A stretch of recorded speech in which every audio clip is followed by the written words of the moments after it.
মা, আজ আমি অসুস্থ, কিন্তু তুমি কাছে নেই। জ্বর এসছে, শরীরটা ভীষণ দুর্বল, তবু তোমার হাতের স্পর্শটাই যেন সবচেয়ে বেশি দরকার। তুমি থাকলে মাথায় হাত বুলিয়ে বলতে, ভয় পাস না, আমি আছি। এখন কেউ বলে না, কেউ কপালে পানি দেয় না, কেউ আমার কষ্টটা বোঝে না। বিছানায় শুয়ে আছি, চোখ বন্ধ করলেই শুধু তোমার মুখটা ভেসে ওঠে। তুমি থাকলে হয়তো ওষুধ খাওয়াতে, আমার দিকে তাকিয়ে নিজে ঘুম ত্যাগ করতে। এখন শুধু নিঃশব্দ ঘর, ঠান্ডা বাতাস, আর তোমার অভাবে ভারী নীরবতা।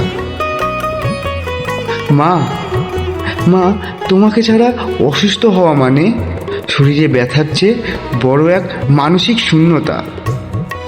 তুমি পাশে না থাকলে পুরো পৃথিবীটাই অচেনা লাগে। তুমি আছো বলেই সব সহজ লাগে, আর তুমি দূরে থাকলে সব কিছু অসহ্য হয়ে যায়।